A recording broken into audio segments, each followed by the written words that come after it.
पहली एंट्री क्या होगी आपकी, क्वेश्चन नंबर 5 जो होमवर्क है उसमें bank account debit to share application and allotment account. 2.5 lakh share issue किए हमने, 2,50,000 शेयर इशू किए, 10 रुपए आए, तो 25 लाख रुपीस आया होंगे। लमसम में पैसा आया और कहीं कुछ नहीं बोला है कि कितनी एप्लीकेशन आई, तो आप अज्यूम कर लेना कि जितनी इशू की थी उतनी ही रिसीव की है। जनरली क्वेश्चन में अगर गिवन ना हो कि एप्लीकेशन रिसीव्ड कितनी है, तो आप अज्यूम कर लेना जितनी इशू की थी उतनी ही एप्लीकेशन रिसीव हो गई है।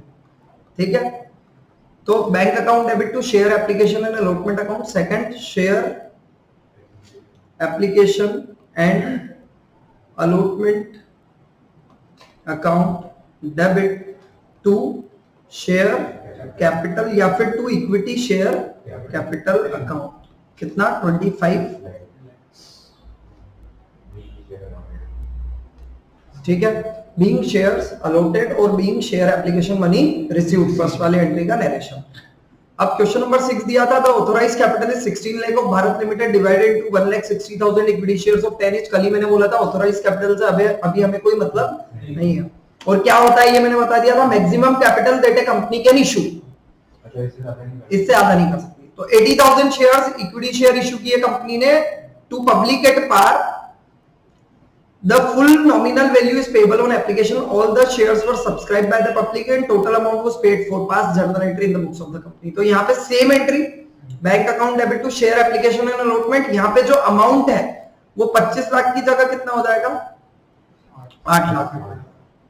80,000 शेयर 10 रुपए वाले है ना, 25 लाख की जगह कितना हो जाएगा, 8 लाख हो जाएगा। तो 80,000 शेयर 10 रुपए वाले, और यहां पे भी एंट्री हो जाएगी share application and allotment account debit to share capital 8 lakh rupees.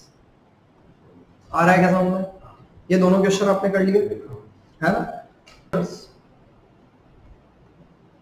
Issue of shares at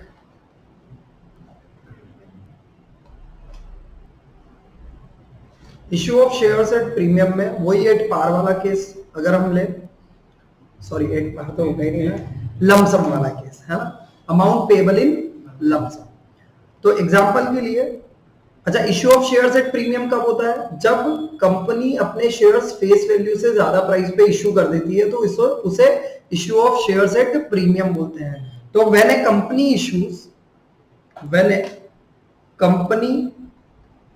issues shares at a price above its face value of share,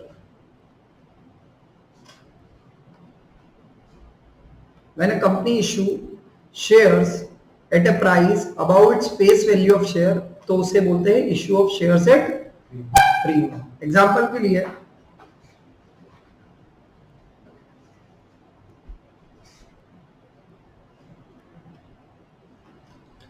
XYZ Limited issued 10,000 equity shares of ₹10 each at a premium of ₹2.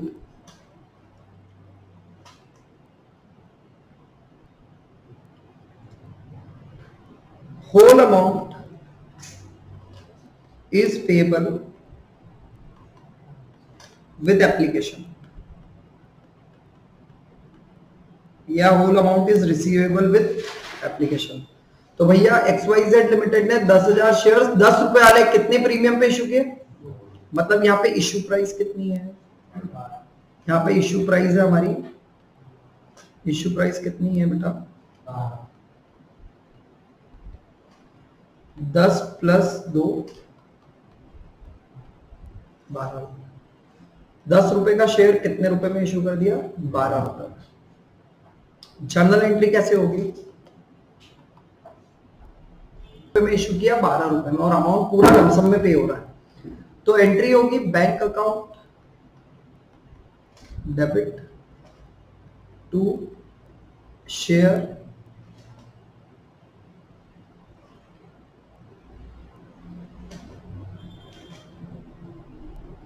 Application and allotment account. 10,000 shares पे कितने रुपए है? अभी तो ये liability है ना, 2 रुपए भी लाइबिलिटी है। अगर 90% सब्सक्रिप्शन नहीं होता तो हमें रिफंड करना पड़ जाता। तो ये हो जाएगा 1,20,000 रुपए। ठीक है। अब फाइनली जब हम शेयर्स अलॉट करेंगे तो जो नॉमिनल वैल्यू ऑफ शेयर है, मतलब फेस वैल्यू, वो कहां जाएगी? शेयर कैपिटल में। वो कहां जाएगी? और जो एक्सेस प्राइस हमने ली है वो कहां जाएगी? सिक्योरिटी प्रीमियम रिजर्व अकाउंट में। किसमें जाएगी? Security premium reserve account.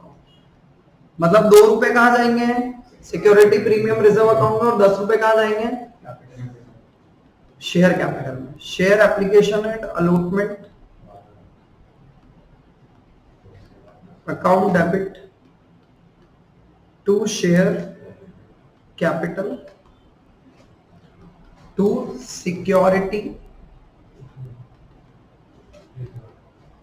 Premium account.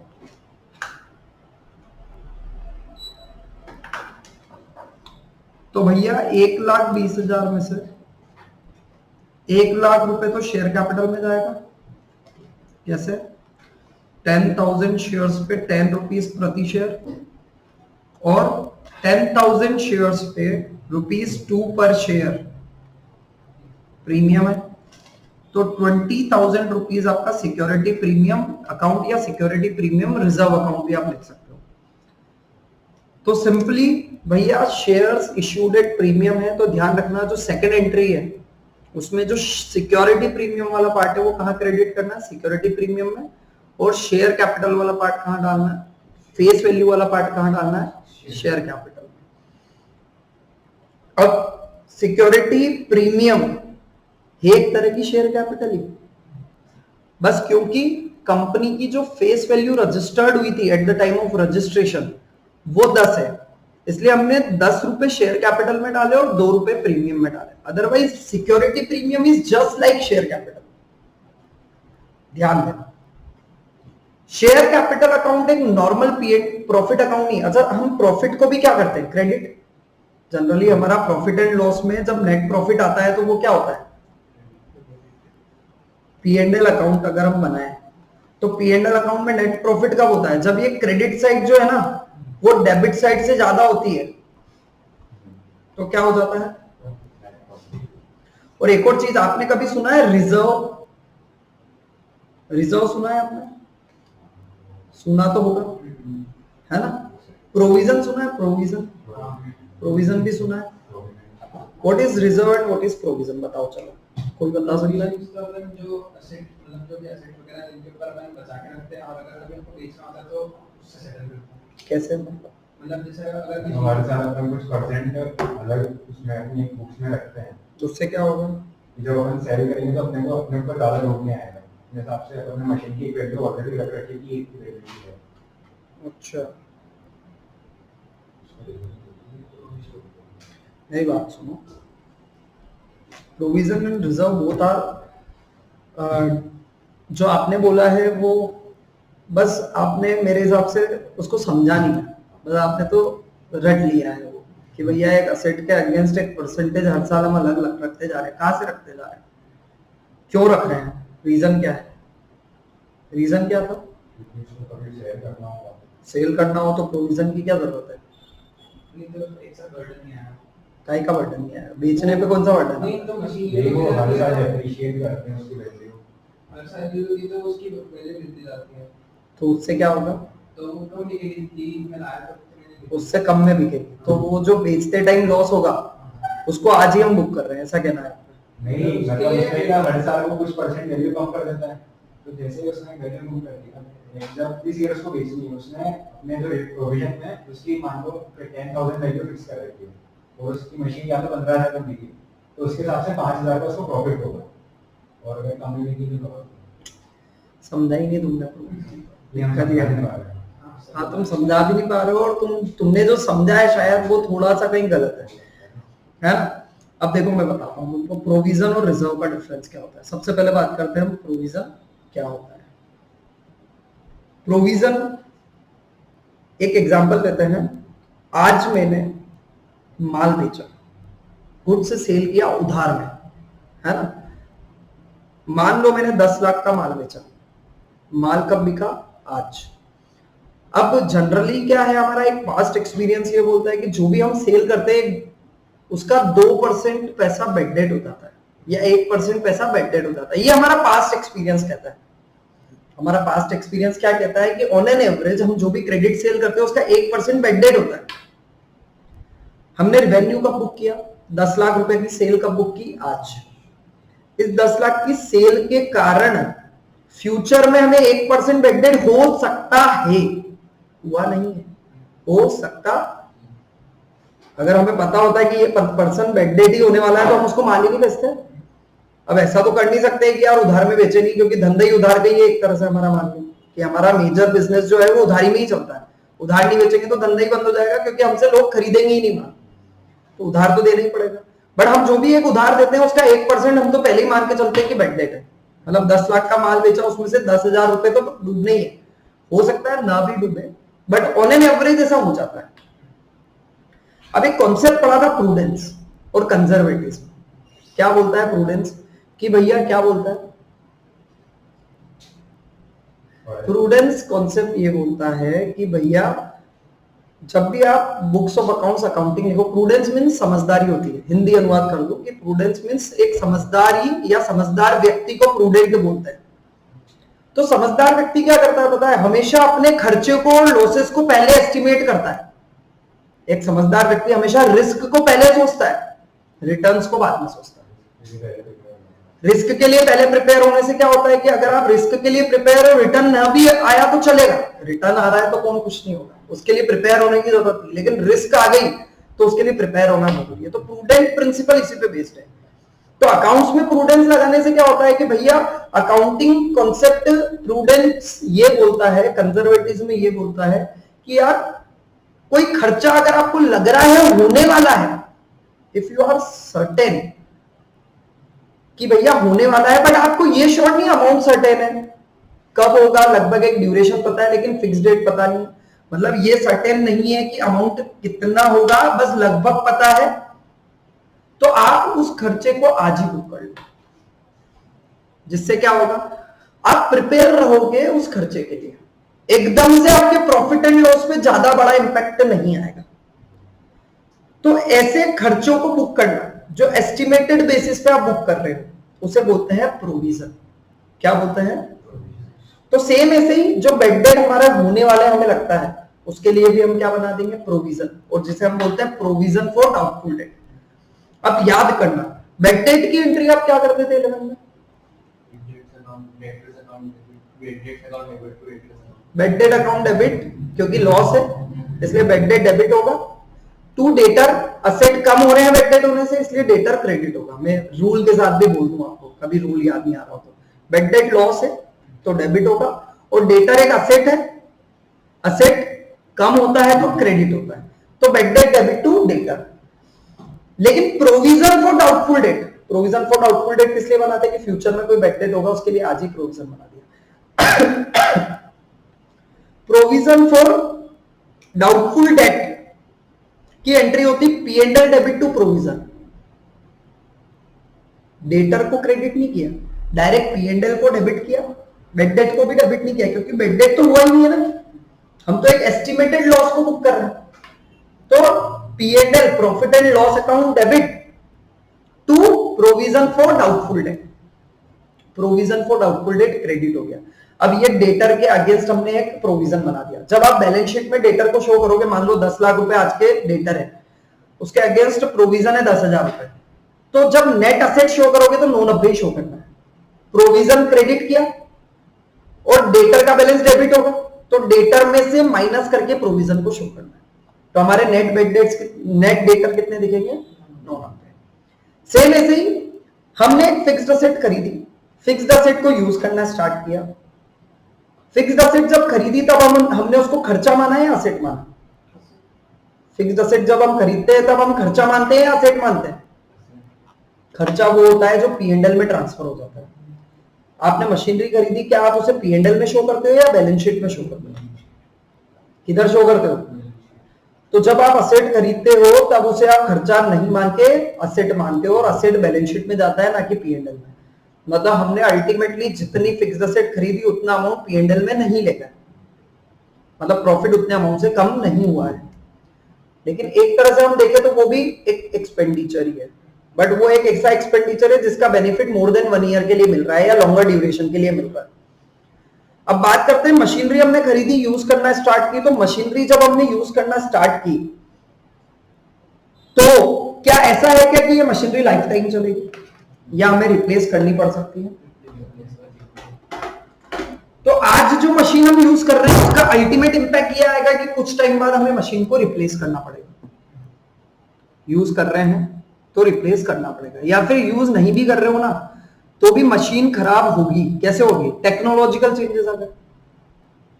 Technological changes एक बहुत बड़ा फैक्टर है मशीन या प्लांट एंड मशीनरी के आउटडेट होने का। भली मशीन चल रही है बट आज उसको आप इसलिए यूज नहीं कर रहे हो कि अब जो नई मशीन आ रही है वो ही नए तरह के जो प्रोडक्ट रिक्वायर्ड है मार्केट में बना सकती है। तो भैया पुरानी मशीन का यूज ही नहीं रहा, क्योंकि वो प्रोडक्ट बना ही नहीं पाएगी।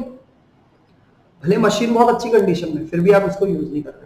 क्यों? टेक्नोलॉजिकल चेंजेस, जिसे बोलते हैं ऑब्सोलेंस। मशीन क्या हो गई? ऑब्सोलेंस हो गई। क्यों? टेक्नोलॉजिकल चेंजेस आ गए। मतलब आप पड़े पड़े भी मशीन खराब हो जाती है। अब लोहे की मशीन है, पड़े पड़े जंग भी लग जाता है तो भी खराब हो जाती है। इफ्लक्स ऑफ टाइम बोलते हैं इसे। क्या बोलते हैं? Efflux of time. तो मशीन के खराब होने का और रिप्लेसमेंट का कारण वियर एंड टियर हो सकता है, ऑब्सोलेंस हो सकता है, इफ्लक्स ऑफ टाइम हो सकता है ना, ब्रेकडाउन भी हो सकता है, खराब हो जाना मशीन का एक्चुअल में। तो these are the reasons of replacement of machine. अब भैया आज जो हम यूज कर रहे हैं उसके कारण फ्यूचर में हमें एक मशीन रिप्लेस करनी पड़ेगी। तो क्यों ना एक प्रपोर्शन ऑफ दैट मशीन हम प्रोविजन में डाल दें, प्रॉफिट में से निकाल के कहां डाल दें? जिससे क्या होगा? हमारे बिजनेस में इतना पैसा इकट्ठा हो जाएगा कि at the time of replacement हमारे पास एक फंड पड़ा हो मशीन को रिप्लेस करने। तो आज का इवेंट क्या हुआ? आज हम मशीन यूज कर रहे हैं, उसके कारण फ्यूचर में एक खर्चा होने वाला है, उसके लिए हमने क्या बना दिया? प्रोविजन। अल्टीमेटली जब हम मशीन रिप्लेस करेंगे तो हमारे पास फंड होंगे। और दूसरी चीज, आज हमारी मशीन है 10 लाख की, 5 साल में हमने उसके ऊपर 8 लाख रुपए का डेप्रिसिएशन लगा दिया है, मतलब 8 लाख का लॉस बुक कर चुके हैं। लॉस ऑलरेडी कैसे बुक हुआ? डेप्रिसिएशन के नाम पे। डेप्रिसिएशन एक खर्चा ही है ना। डेप्रिसिएशन अल्टीमेटली कहां डेबिट होता है? P&L में। तो P&L में डेबिट हो गया, मतलब ये लॉस बुक हो गया 8 लाख का। मतलब हमारी नेट असेट आफ्टर 5 ईयर कितनी बची? अब हमने इस मशीन को मान लो 2.5 लाख में बेच दिया तो 50,000 का मुनाफा, और अगर 1.5 लाख में बेच दिया तो 50,000 का लॉस। लेकिन यहीं पे अगर हम डेप्रिसिएशन नहीं लगाते तो ये लॉस हो जाता 8.5 लाख का। आ रहा है समझ में? तो अल्टीमेटली हमने जो ये लॉस 8.5 लाख का था ना, इसको बाइफरकेट कर दिया उन 5 सालों में जिन सालों में हमने यूज किया। क्योंकि ऐसा तो है नहीं कि ओनली लास्ट जो 5th ईयर था, ओनली 5th ईयर में ही मशीन यूज की कि हमने 5 साल में यूज की। तो ऑब्वियसली ये जो लॉस था 8.5 लाख का, इसको 5 साल में लगभग एक जैसा बांटना चाहिए था हमें। तो ये बांटने का काम कैसे करा हमने? डेप्रिसिएशन लगा के। और डेप्रिसिएशन भी एक प्रोविजन है। क्या है? तो अल्टीमेटली डेप्रिसिएशन प्रोविजन क्या है? प्रोविजन एस्टिमेटेड खर्चे को बुक करना है, या फिर मशीन की वैल्यू जो कम हो रही है, ये सॉरी फिक्स्ड असेट, कोई असेट की वैल्यू कम हो रही है। देखो अल्टीमेटली तो मशीन जब बिकेगी तभी पता चलेगा लॉस कितना हुआ। तो मशीन हम आज तो बेच नहीं रहे, लेकिन यूज करने के कारण या फिर कोई और कारण से मशीन की या असेट की वैल्यू जो कम हो रही है, उसके लिए आज ही हम क्या बना रहे हैं? प्रोविजन। तो प्रोविजन या तो खर्चे के लिए हो सकता है या तो किसी खर्चे के लिए हो सकता है। खर्चे के लिए कैसे होगा? आज आप मान लो आपकी फैक्ट्री है रेसिडेंशियल एरिया में, या फिर मान लो आपकी फैक्ट्री है कोई स्कूल के पास। अब क्या हुआ कि आपके फैक्ट्री के ऊपर वो जो स्कूल वाला पर्सन है, स्कूल का जो भी मैनेजमेंट है, स्कूल ने केस लगा दिया कि भैया ये जो फैक्ट्री है ना, इससे नॉइज होती है और नॉइज के कारण बच्चों को पढ़ाई में डिस्टरबेंस होता है ना। अब आप गए कोर्ट में केस चला और डायरेक्टली वकील साहब ने, आपके जो एडवोकेट है, आपके लीगल पर्सन्स है, जो एडवाइजर्स है, उन्होंने बोल दिया कि यार सर इस केस में तो लग रहा हारेंगे और आपको अल्टीमेटली नॉइज कंट्रोल मशीन्स लगानी पड़ेगी। मतलब आपको नॉइज कंट्रोल, नॉइज पोल्यूशन जो होता है ना, उसको कंट्रोल करने की मशीन्स आती है, वो लगानी पड़ेगी। मतलब उसने नहीं बोला, आपके पास अल्टरनेटिव यही है कि हम कोर्ट में ये साबित कर दें कि भैया हमारी मशीन से वो नॉइज नहीं होगी, क्योंकि हम नॉइज कंट्रोल मशीन्स लगा देंगे। तो इससे क्या होगा कि एटलीस्ट आपकी फैक्ट्री की जगह तो चेंज नहीं करनी पड़ेगी। तो अब आपको लग रहा है कि यार ये खर्चा तो होने वाला है, तो आप क्या करोगे? आज ही समझ में आ रहा है? आपने वो जो नॉइज को कंट्रोल करने के लिए खर्चा करने वाले हो, मान लो आज से 6 महीने बाद भी हारे हम केस, तो भी हमको लगाना तो ही है, तो आज ही बुक कर लो। ऐसे ही मान लो आपने आपकी फैक्ट्री ओपन की और आपकी फैक्ट्री से जो पोल्यूशन मतलब सॉरी जो वेस्ट मटेरियल निकलता है, वेस्ट वाटर निकलता है, वो आपने पास वाले एक एरिया में गवर्नमेंट ग्राउंड में फेंक दिया। अल्टीमेटली पोल्यूशन डिपार्टमेंट आया और उसने केस लगा दिया, या फिर उसने बोल दिया कि भैया ये नहीं चलेगा, उसने आपको वारंट दे दिया कि आप ये नहीं कर सकते हो, आप एक तो हमारा ग्राउंड खाली करो और जो भी आपने पोल्यूशन किया उसको सही करके दो। आपने उसके अगेंस्ट कोर्ट में केस लगाया, कोर्ट में जाके वही पता चला कि यार अल्टीमेटली हार जाएंगे और ये जो खाली कराने का खर्चा है ये भी करना पड़ेगा, और ये पोल्यूशन को बाद में रिसाइकलिंग के लिए, अभी तक हम क्या करते थे, डायरेक्ट फेंक दिया करते थे विदाउट एनी प्रोसेसिंग, अब हमें इसको प्रोसेस करने का प्लांट भी लगाना पड़ेगा। समझ में आ रहा है? तो आप क्या करोगे? आपको लग रहा है कि खर्चा होने वाला है तो आज ही बुक कर दो। क्या नाम से? प्रोविजन। देखो खर्चा हो गया है तो बुक हो जाएगा। हम बात कर रहे हैं जो खर्चा होने वाला है, सर्टेन तो है लेकिन अमाउंट एस्टिमेटेड है, हुआ नहीं है, तो उसे प्रोविजन बुक करेंगे और बुक्स में बुक करेंगे और प्रॉफिट को भी कम करेंगे। अल्टीमेटली क्या होगा? आपका प्रॉफिट कम होगा तो प्रॉफिट बटेगा भी कम, तो वो पैसा बिजनेस में ही रह जाएगा, तो आप फ्यूचर के लिए प्रिपेयर हो गए। लेकिन अगर आपने प्रोविजन नहीं बनाया तो आपका प्रॉफिट कम नहीं होगा और शायद वो प्रॉफिट बट भी जाए, ओनर घर पे ले जाए, फिर बिजनेस के पास एक्स्ट्रा फंड्स ही नहीं होंगे उस लॉस को सेट ऑफ करने के लिए। फिर जिस साल में लॉस होगा उसी साल में P&L पे बर्डन आएगा और शायद उस साल इतना प्रॉफिट ही नहीं हो तो लगेगा यार लॉस हो गया है तो बहुत ज्यादा। ये होता है प्रोविजन। ठीक है, देन अगर हम बात करें रिजर्व्स की, व्हाट इज रिजर्व्स? तो रिजर्व्स क्या होते हैं?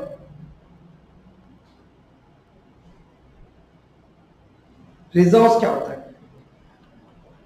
प्रॉफिट का एक पार्ट हमने अलग से रख लिया बस, for any unforeseen liability, for any, that is called as reserve. तो रिजर्व से मुनाफा कम नहीं होता है। रिजर्व तो प्रॉफिट कैलकुलेट होने के बाद में हमने उस प्रॉफिट के पार्ट को कैपिटल में ना डाल के रिजर्व में डाल दिया। मतलब रिजर्व है एक तरह की कैपिटल ही, बस हमने कैपिटल में ना डाल के उसको क्या कर दिया, अलग पार्ट रख दिया, तो वो क्या है? रिजर्व। रिजर्व किसी स्पेसिफिक लायबिलिटी के लिए नहीं बनाया जाता। समझ में आ रहा है? मतलब जनरली कहीं भी यूज हो जाता है। हो सकता है कि कोई गवर्नमेंट कंडीशन के कारण आपने प्रॉफिट को अलग रखा तो वो उसी स्पेसिफिक यूज के लिए होगा, लेकिन वो फिर भी प्रोविजन नहीं है। प्रोविजन तो खर्चे के लिए होता है।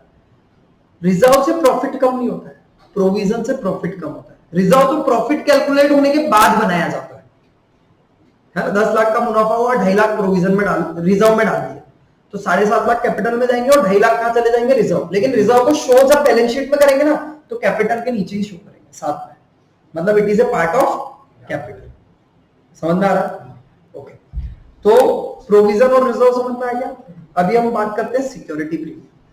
जैसे रिजर्व होता है ना, रिजर्व हम प्रॉफिट में से एक पार्ट अलग निकालते हैं, वैसे ही सिक्योरिटी प्रीमियम को भी एक तरह का रिजर्व माना जाता है, बट ये कैपिटल रिजर्व है, मतलब सॉरी एक रेस्ट्रिक्टेड रिजर्व है।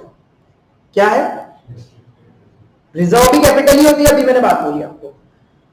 दूसरी चीज, security premium profit and loss से नहीं आया, ये कहां से आया है? जो हमने शेयर्स इश्यू किए उस पे जो एक्सेस अमाउंट हमने लिया ना, वो एक्सेस अमाउंट प्रीमियम।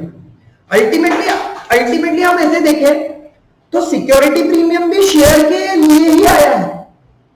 जस्ट वो तो हमने जब कंपनी रजिस्टर्ड कराई थी तब 10 रुपए नॉमिनल वैल्यू थी और आज तक 10 रुपए चल रही है, लेकिन आज हमारे एक शेयर की वैल्यू 500 रुपए हो चुकी है अगर हम मार्केट वैल्यू के हिसाब से बात करें तो, क्योंकि कोई भी कंपनी रजिस्टर होते ही शेयर इश्यू नहीं करती, क्योंकि उसके शेयर खरीदेगा कौन?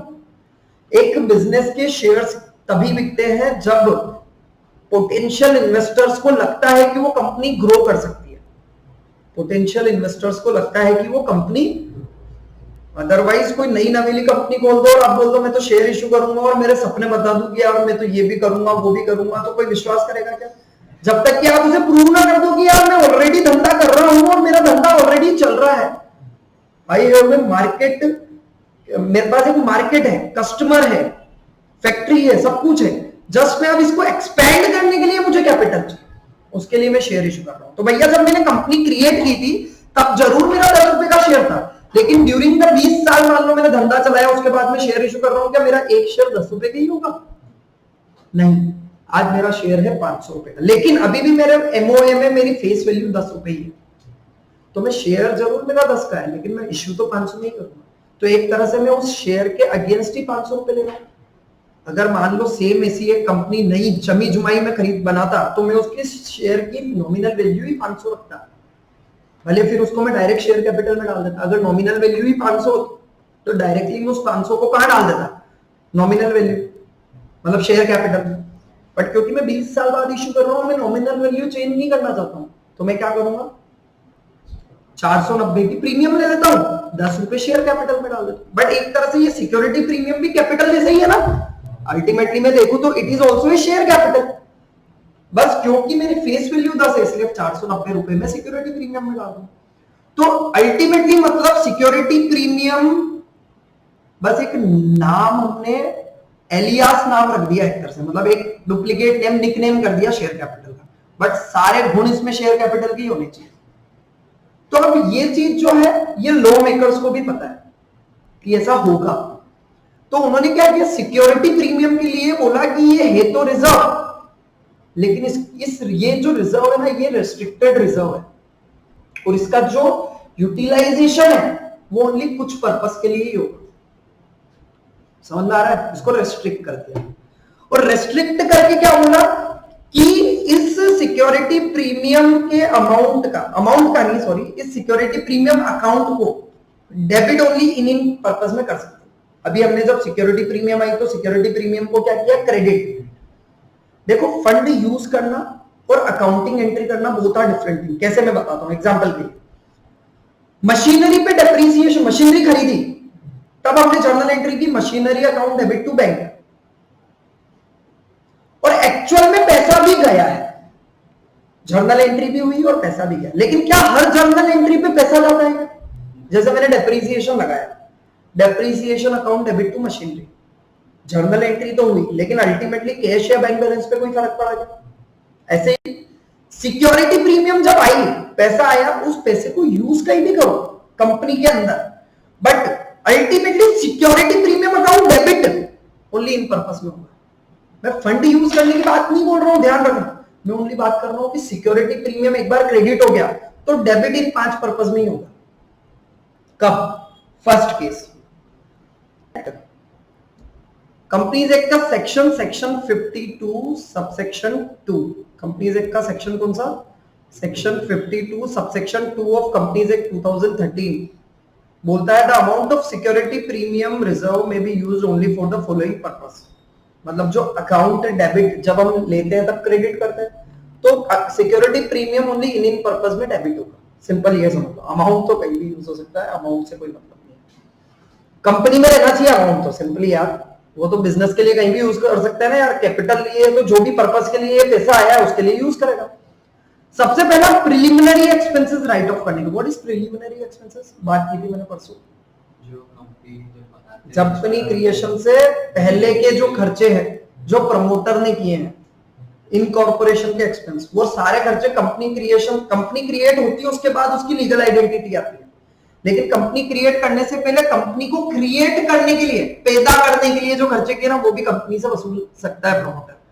तो वो जो प्रिलिमिनरी एक्सपेंसेस है उसको सिक्योरिटी प्रीमियम से राइट ऑफ किया जा सकता है। क्या किया जा सकता है? राइट ऑफ किया जा सकता है। मतलब प्रिलिमिनरी एक्सपेंसेस को P&L में ना ले जाके, जनरली तो हम प्रिलिमिनरी एक्सपेंसेस को कहां ले जाएंगे? P&L डेबिट कर देंगे, लेकिन P&L अकाउंट डेबिट ना करके सिक्योरिटी प्रीमियम अकाउंट डेबिट कर सकते हैं और प्रिलिमिनरी एक्सपेंसेस को खत्म कर सकते हैं। Second, for writing of the expenses commission discount allowed on issue of shares and debentures of the company. अगर आप कोई शेयर, कोई डिबेंचर, डिबेंचर क्या है? जैसे शेयर्स को हमने भागों में बांटा ना, छोटे कैपिटल को जैसे हम भागों में बांट के शेयर्स बोल देते हैं, छोटे छोटे पार्ट कर देते हैं तो शेयर बोल देते हैं। वैसे ही लोन जब लेती है कंपनी, या तो लोन एक साथ ले रहे हैं या लोन को भी भाग में बांट के उसके छोटे छोटे एक तरह से सर्टिफिकेट बांटते हैं। उससे क्या होगा? जिसने लोन दिया है वो अपने पार्ट लोन को किसी को बेच भी सकता है ना? तो उसे बोलते हैं डिबेंचर्स। तो जब कंपनी कोई शेयर्स या डिबेंचर इशू करती है, उस पर अगर कोई खर्चा हो रहा है इशू करने का, उस पर अगर कोई कमीशन दिया इशू करने का, उस पर अगर कोई डिस्काउंट अलाउड किया इशू करते टाइम, तो वो सारा खर्चा सिक्योरिटी प्रीमियम से राइट ऑफ हो सकता है। मतलब इसको P&L अकाउंट डेबिट ना करके सिक्योरिटी प्रीमियम अकाउंट डेबिट कर सकते हैं। जनरली कोई खर्चा होता है ना, तो क्या एंट्री होती है मैं बताता हूं। Expense account debit to bank, expense को डेबिट करते हैं और बैंक को क्रेडिट करते हैं। और ईयर एंड पे हम एंट्री करते हैं P&L debit to expense. Year end पे हम क्या एंट्री करते हैं? Profit and loss account debit to expense. उस एक्सपेंस को खत्म करके कहां ट्रांसफर कर देते हैं? P&L। तो यहाँ पे जो P&L अकाउंट डेबिट किया ना हमने, उसकी जगह हम किसको डेबिट कर सकते हैं? सिक्योरिटी। ये रेस्ट्रिक्टेड रिजर्व है, ध्यान रखना। उसके बाद fully paid bonus shares to the share holder of the company. What is fully paid bonus share? Bonus share मतलब फ्री में एक और शेयर दे दिया, एक के बदले एक और शेयर दे दिया। ऐसा कब होता है? जब कंपनी के पास एक्सेस रिजर्व होते हैं। रिजर्व क्या है? रिजर्व क्या है? प्रॉफिट का एक पार्ट जो कि शेयर होल्डर, ओनर लेके नहीं गए घर पे, बिजनेस में ही पड़ा हुआ है। What is reserve? क्या होता है? प्रॉफिट का वो पार्ट जो बिजनेस में पड़ा हुआ है, ओनर उसे निकाल के नहीं ले गया पर्सनल यूज के लिए।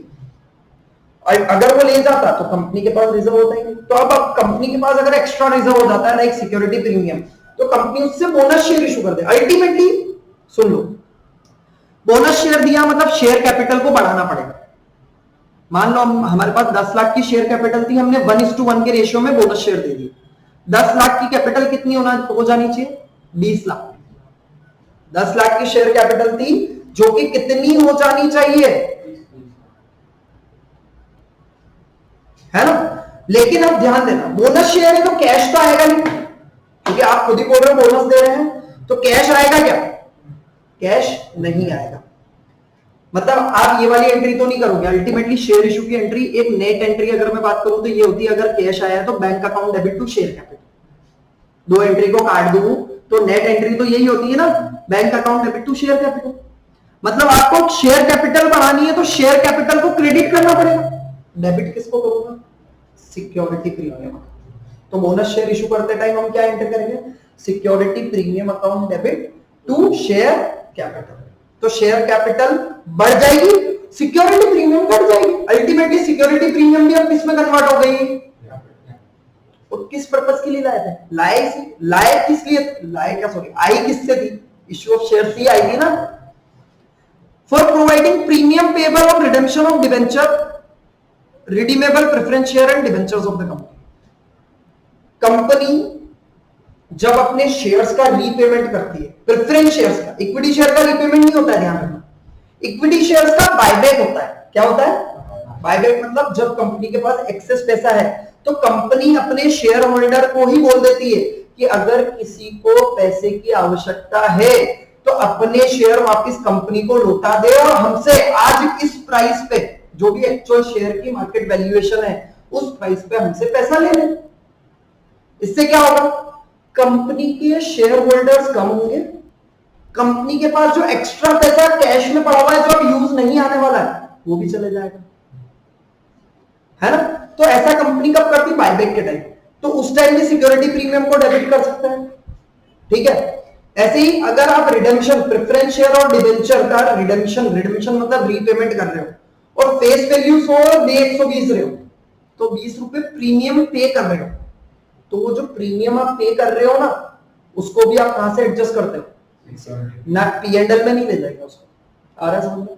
तो ये जो सारे पर्पसेस बताए ना आपको, ये सब ध्यान देना, शेयर के इशू या उससे रिलेटेड पर्पस से ये सारे, मतलब ये सिक्योरिटी प्रीमियम ऐसे नहीं बोला कि यार कहीं भी यूज कर लो, इस रिजर्व ओनली इसी पर्पस के लिए यूज होगा, तो इसको रेस्ट्रिक्ट कर दिया। ये क्वेश्चन एग्जाम में आ चुका है कि भैया सिक्योरिटी प्रीमियम कहां-कहां यूज हो सकती है, तो ये आपको ध्यान रखना है। अच्छा, एक क्वेश्चन हमने जो किया था, बस आज होमवर्क ही हुआ, लेकिन हमने उसमें कॉन्सेप्ट पढ़ लिया सिक्योरिटी प्रीमियम का, समझ में आ गया? तो आज आप सिक्योरिटी प्रीमियम के क्वेश्चन करके आ सकते हो, बट इंस्टॉलमेंट के केस अभी भी हमने नहीं किया, कल करेंगे। चलो कल मतलब कि कल क्लास नहीं है, मंडे को क्लास कंटिन्यू रहेगी, सेम टाइम 5 to 6, ओके? और किसी को ज्वाइन करना हो तो